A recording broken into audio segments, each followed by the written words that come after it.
So today we are going to be talking to Stephanie Kramer about her new book, Carry Strong, came out this Tuesday. We'll make sure to put a link to it if you want to buy it. It's a great book that talks about all the different phases of pregnancy and beyond, and also the work component and getting back into the swing of things. So many of you had questions about really great questions actually that we're going to talk to Stephanie about, how to talk to your boss about telling them that you're pregnant, navigating life, being pregnant and navigating life at the workplace, especially if maybe you're newer in the workplace, and also how to navigate and balance work life with being a new mom. So we're going to be talking about all of that. Great. Hello, good morning. Hello, good morning. How are you? Great, how are you? Happy Pub Week. This is so Thank you exciting. so much. It is so exciting. Thank you so much for having me. So to give back a story to everybody, you and I talked about this book when I was pregnant, or I think I was newly pregnant with Eloise. So it just shows it, you know, Eloise just turned 1. You've been working on this book for a very long time. And it's such a, you know, it's like birthing a baby when your book finally comes out. It's like you've put so much time and energy. So I hope you're staying as present as you can in this week and in this time of launching your book, because it's a wild ride and you're talking about such an important, a bunch of different subjects that are really important in this book. And you know, it's amazing that you're doing this. But before we talk about that, let's just get everybody a little bit familiar with you and why you decided to write this book. Sure. Thank you so much for having me, Katherine. And you've been such an inspiration. I just love everything that BDA Baby has created. As you know, the book is also to support this kind of time period from long before you need it into during when you're physically pregnant, and then helping to anticipate the great return. So I think, you know, it's really important that we share these stories of that really long spectrum. You know, that's one of the biggest ambitions of the book, is to have this, you know, conversation be before, during, and after. So for me, I had my own experiences. You know, almost 10 years ago, I was first pregnant, then not pregnant, then pregnant again at work. And all the moms understand what I'm saying. But then since then, I've had so many conversations behind closed doors. And during the pandemic, I saw the power of, you know, women in PPE and breastfeeding on birthing balls, but being front lines or linked arms together, you know, making a stand. And I was thinking, wow, how damn strong they are. And so is there a moment where instead of this being something that holds us back, it's actually propelling us forward? So I took my own stories, I was inspired, and then I decided to talk to women. And I did some research, but the most powerful moment has been the stories of so many that share their expertise, but they also share their own experience. And I really believe that so many people's hindsight can be someone else's foresight, which is really what I'm trying to create. Yeah. And I think that it's, you know, definitely worth pointing out that this book has amazing information in it, and it's also a collection of other people's experiences, which I love the format of that book. It's how I've done my books in the past as well. And I think it's so helpful to be able to kind of pick up a book and put it down, to be able to read people's experiences and stories and then digest them on your own terms, and then, you know, pick up the book again to get more. So I love that format of the book. Was there, with all the interviews that you had done to do this book, was there kind of a common theme that came up with everybody's experiences? Because you talked to me when I had just one daughter and my stepson, and I was newly pregnant with my second. So I, you know, now a year later, I have a different perspective on it. But was there kind of a common thread with all the different kind of parenting points that you were at with different people? Yeah, you know, the book, the structure of the book reflects what I heard from so many people, which there's these essential principles, you know, perspective, something that you gain and you need to have going into it that's very different. And just as you were saying, like one pregnancy can vary from the other, or, you know, so many people's experiences are so different, but there's a lot of commonality, or, you know, balance. Everyone always wants to talk about, you know, work-life balance or the lack thereof. Community, like the power of community, and everything that you've created with BDA Baby, that's the power of community. Communication, it's a lot of awkward conversations. So if you can help to free up, to not have these conversations be awkward, we can also really change the way that we talk about it overall. And the last that was really a powerful thread was about identity, like the shift in identity that happens. And there's things that, you know, we have to let go of, but there's also so much that you find in this time. So really for me, those principles were the foundation of the research. And then the second part, I apply it to these phases like preconception. You know, I interviewed college age women who are trying to conceive, like 1 out of 2 women said that trying to conceive, not yet being pregnant, had an impact on work. Or, you know, you can be pregnant at work for 5 years and never have a baby. Like that's a really big deal that we don't talk about. And then of course there's private pregnancy. I call it the hush, when you keep it a secret, which can be a lot. And how do you navigate that? The public pregnancy, you go from being like privately pregnant to publicly pregnant. And I think we talked about this too, like from one day, like I've already been pregnant for, 15 weeks, but I'm glad now it's a completely different version of me, which is, different too. And then there's anticipating the great return or not, and giving the permission that anticipate what you think you're going to like post baby, or your way you're going to be, or the way your life's going to be. And it can help you to walk through and visualize that, but also it can be very different. Like for me, my expectations and the reality, some things were true, but other things weren't. So I think that's, for me, it kind of helped to frame it in both these principles that are fundamental to the stories, but also tactical as you move through the phases. One of the things I love about your book is like right when you open it, it has this pass it on page that says you can do it all, not at the same time, and not alone.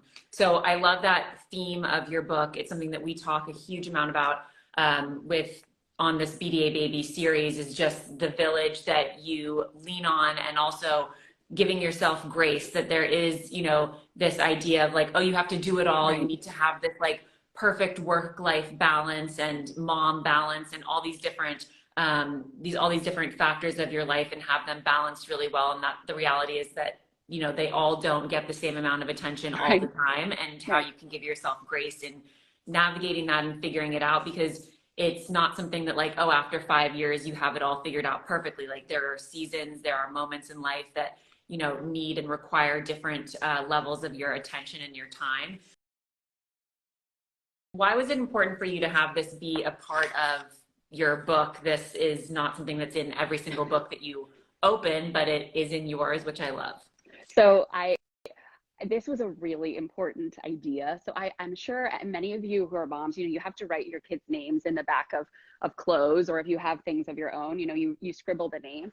And I remember seeing that and thinking like, how powerful would it be that you read this book and it's actually something you pass on? It says sign and share with your support. So it's like, hey, I've read this.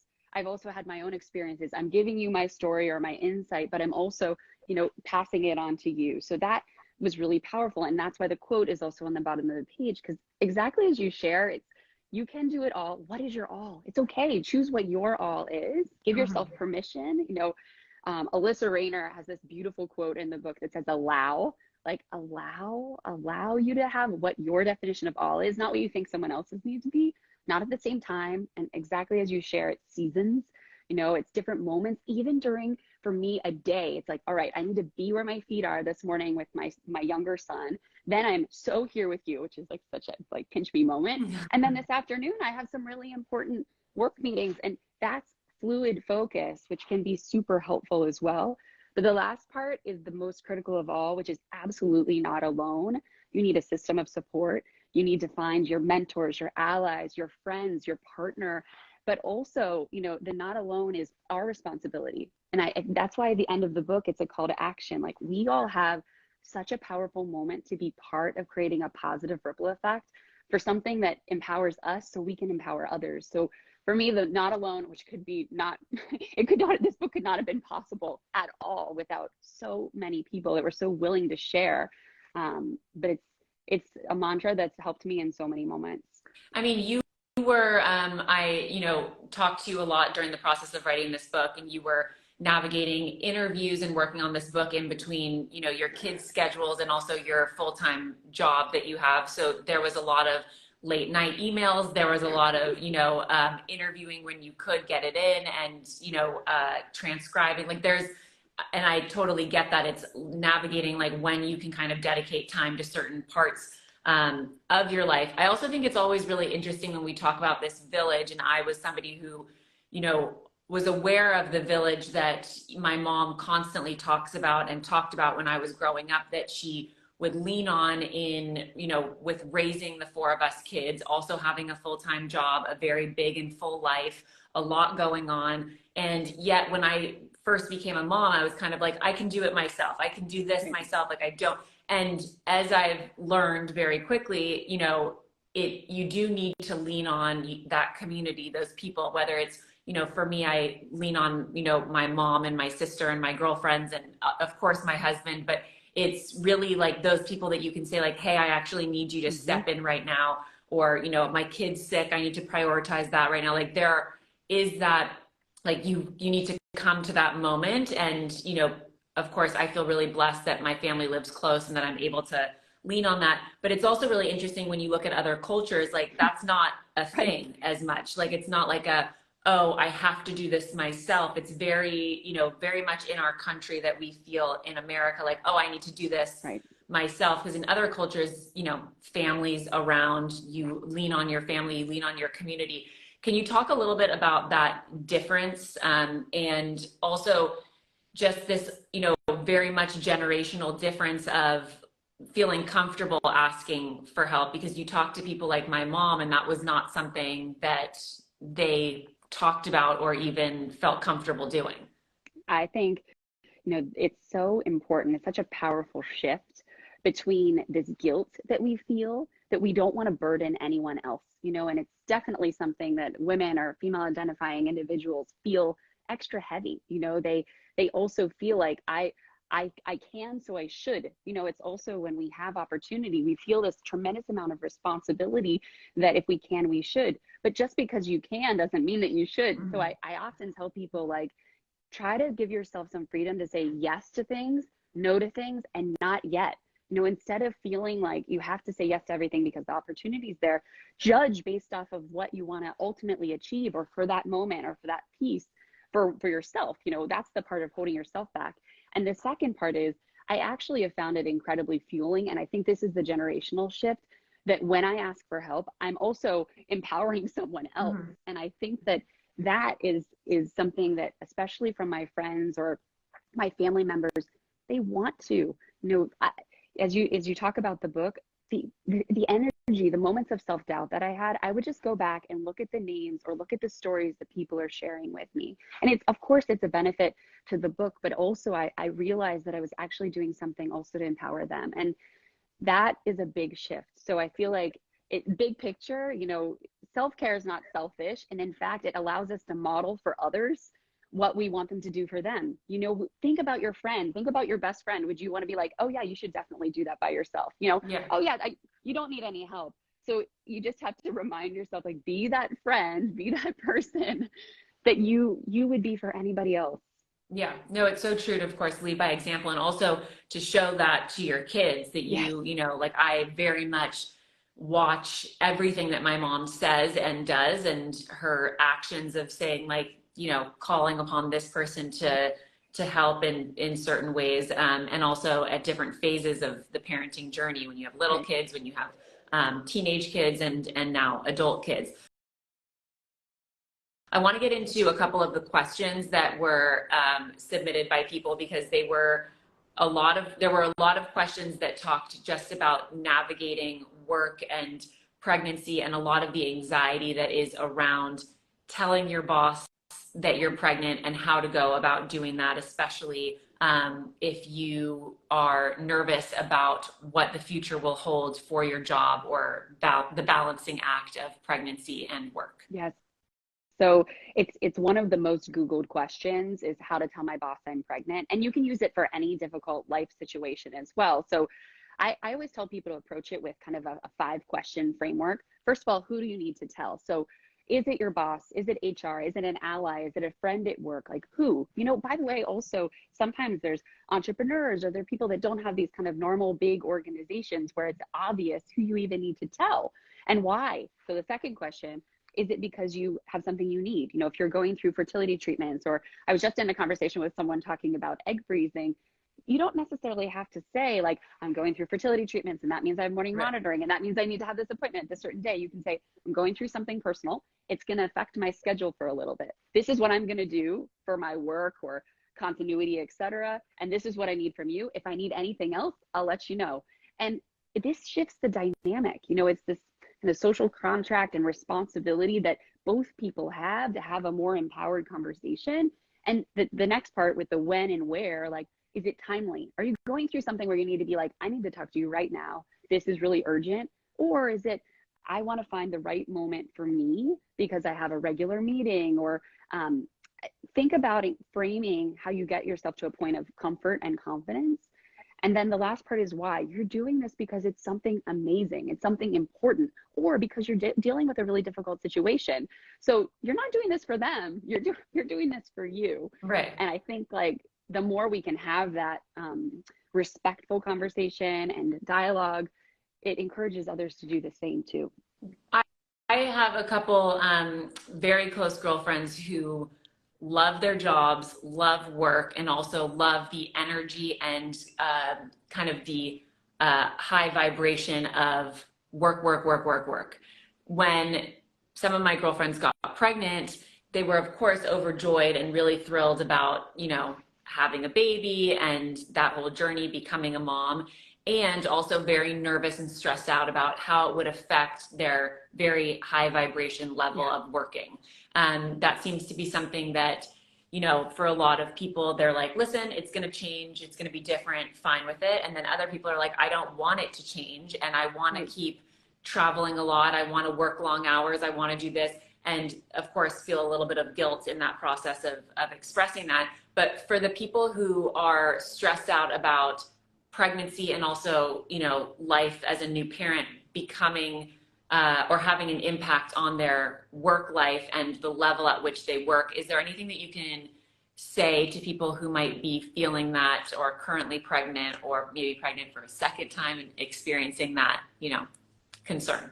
Yeah, I think it's two things. One is that energy management is real. There are some people that were like, I was the most powerful person at work that I've ever been when I was pregnant. You know, that exists too. There's also people that are like, I literally was using my laptop on a floor. Yeah. And there's very extreme situations. And it's for a season, you know, it's for a specific amount of time. So you have to embrace that that's going to be an upshift or a downshift in specific moments. It's not forever. But, you know, I think for me, it was recognizing the things that give me energy. And in fact, in your whole life, like, what gives me energy? What do I need for my life right now? What am I really good at? Where do I need help? And trying to imagine those pieces in those moments can also be super freeing. And the second part is, I often think that people anticipate that the what people need is very similar. Okay, she's going through pregnancy, let me take some work off her plate. Or she's pregnant, she probably won't want to do this trip. It's so important that we don't have benevolent discrimination. You know, we don't try to anticipate what somebody else might need. We have to follow her lead. So that's also what I try to encourage in any of these conversations or places of work, is like, ask, like, hey, you know, this is what we it's not going to be to your detriment of your career, but do you want to do this trip or not? You know, and that's easy, but follow her lead and the guidance. That doesn't mean, by the way, that she's not going to feel tremendous guilt when her doctor and partner and teammates are all saying no. And I had an amazing conversation with someone yesterday about that too. But it can help. It can help to take off the pressure. And it also cannot assume something for someone that can be very different, regardless if the situation is very similar. But how do you support somebody who is the person who's pregnant and feeling okay with saying, like, you know what, this trip, you taking this trip is probably not the best thing for you to be doing right now. You're, you know, 9 months pregnant, you shouldn't be traveling, but they, you know, feel like they should because of the level at which they operated, you know, previously. I always find that it's a little bit of like a balancing act of, you don't want to, you know, make someone feel badly about being pregnant or being at a certain stage in pregnancy or what they're capable of, or, you know, needing to take time and chill on, but you need to, but it's, you know, you also want to be supportive and be mindful of the person being pregnant. So how do you kind of balance that out? I think, you know, when I've had that conversation, I've been on the others, both sides of that conversation. you have to give people permission, and you have to reinforce their feelings are valid, but also that they're appreciated, and that this is not going to have an impact, or what are the things that we can do instead. There's going to be, we were talking about FOMO, there's going to be FOMO to some of those moments. Right. So it's still ultimately her decision, but I feel like if you can give the reassurance of, this is not destroying your career, this is not having an impact on the team, you've done all the setup work that's happened, you're still involved, but not to a point where you're discrediting that if she wants to do it, she's going to do it. So, I personally have had that tough conversation where I remember literally my doctor being like, you really can't do that. Right. And I had to sit on it and think that the only person that was really pushing to do this was for me. And the reason really was just because I thought it was important to not let something hold me back. But I was the only one that was doing it. And I feel like that's the reality. If it's not, then, honestly, that's a red flag for me, that you're being pushed in that way. It's finding that balance of what's right for you, and empowering her is so key. We talked a little bit, you mentioned mom guilt. So we've talked a little bit about mom guilt in different episodes of BDA Baby, and you talk a lot about it in your book as well, and different versions and also levels of feeling mom guilt. And also, going along with the theme of your book of kind of finding a balance with pregnancy, being a parent, and also balancing the work part of your life as well. For some people, and also if you talk to generations before us, there's definitely like, I was back working, like my mom, talks to me about this, like she was back working like, 6 weeks after I was born, and she was, bringing me along with her. She was interviewing huge figures, like, and she still to this day just has a very, she vibrates very much. Like she will take on a lot. She does a lot. She can manage a lot. And I think you look at, generations now, and you see, great situations where people have paid leave. Obviously, there's a huge amount of work that needs to be done in that space. You look at other countries that have much longer paid leave. I have a friend who lives in the UK. She gets a year off. I have another friend here that gets 6 months off. Then you have some people that get 3 months off, and some people, who don't have anything. And when you talk about people who, we're talking about mom guilt a little bit, there are people who are like, I need to get back to work. I need that. That's part of my identity. I want to see how I feel. I have time to take off, but I want to get back to work before, 3 months. I want to, for my brain, for my mental health, for my identity of myself, I want to be working. I want to be back in the office. I want to be on email. Like there's that level. And then there's also a huge amount of people who are like, why would you want to do that? I want to take 6 months. I want to take a year. How do you kind of speak to that difference of, people wanting, and also people at work expecting you, like, maybe to not take a full maternity leave? And even though it's obviously a huge gift for a lot of people in a lot of situations, the idea of like, it's part of my identity to work and to be in my job and to be going to meetings, being around people. And I don't want to be home with a baby, or with, at home and in feeling like I'm going crazy in that kind of postpartum haze. There's a lot of, navigating that as well. I have friends who experience that, and it's, I'm curious how to kind of help navigate that. Yeah, there's guilt kind of in all of those places, which, you have to, again, it's kind of decide what's important to you. And even I talked to some entrepreneurs, and they have kind of a forcing function, right? There's like a deadline of the baby, but it's not a system. It's not necessarily even something where it's like, here's the leave and you take this amount of time, there's onboarding and offboarding. And in fact, they actually kind of choose a little bit more the gradual in, the gradual out. This is what I'm going to do. This is what I'm not going to do. So for me, it's a combination of what boundaries do you want to have, and taking advantage of the fact that this is a very specific moment. So, one of my dear friends said to me, when I remember saying like, oh, I want to do this and this and this and this, and then I'll get pregnant and then I'll do this, that they're concurrent. Like, first of all, they're concurrent. Like, it's not like one thing, you're working, and then you stop and then you have a baby. Okay, they're concurrent in nature. And the second part is that this is a very specific moment. you have like 40 plus years to work, and you only have a very small portion of that where you're likely to have children. So I think if it's something that you want to do with the right boundaries you have in play, or the way that you want to give something that's helping to fuel your identity, that's amazing. But on the other hand, give yourself permission that this is also a very finite window, that's your choice. And I feel like we need a culture that affirms that too. And by the way, for both genders or all genders, it's really important. That's how we get there, overall. For your book, and also, just everything that we've been talking about here, and just parenthood in general, the big identity factor is such a big one, especially, in all phases of parenthood, before conceiving, when you do conceive and you're pregnant, and also postpartum is navigating and figuring out your new identity, or if you are okay having a new identity of like being a parent, being a full-time parent, maybe you're not as on at work as maybe you once were, and being okay with that and not beating yourself up about that. Can you talk a little bit about just like navigating that, and also for people who might be trying to, or might be feeling like in the thick of it, like you can't balance it all? Because the reality is,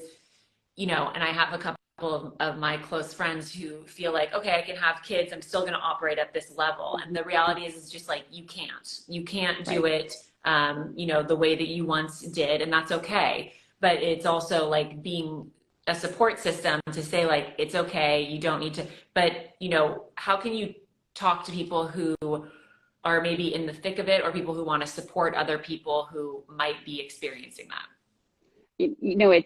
I remember being in my closet and like staring at this wall of shirts and saying like, who am I? And I was trying to get ready to gear myself up to go back to work. Right. And for me, it was like a jarring kind of big change with this responsibility that I felt, and being a mom. And also, by the way, that it's amazing, but also wanting to have this moment where I also got to be kind of my old self too. So I think a lot of women go back and forth between like, am I a new person? But I'm still the same person. And we all, like kind of fight against it a little bit with ourselves. But then you look back a year from that almost first year of the postpartum phase, and you're like, wow, what perspective I have. Or like so many women also say, I got better. Like I got better because my priorities were so obvious, and maybe that's part of the amazing transformation that happens with identity. I certainly feel like I got better at my job because it was impossible to have a perfectionist mindset with everything when I already knew that I had these paramount responsibilities differently. So I just encourage women, don't try to evaluate it all the time, but give yourself kind of checkpoints where you check in on, is this in service of my purpose? Or do I have the people around me? Or that it's okay to also feel like it's taking some time to adjust to the new identity, especially when you're pregnant and then you have a newborn and then you have a toddler. Like they're changing so much so fast. Mm-hmm. And I think that we often don't give ourselves enough credit that we are too. We spend so much time thinking about the right color for the nursery or folding the little tiny clothes, but we often don't reflect on, how this has an impact on who we are, and give ourselves grace on the other side that, we can be all of the great parts of who we are, but in fact, we also can come out with this amazing kind of renewed perspective because of it too. And there can also be some dark moments as well, which is so critical to recognize. Yeah, for sure.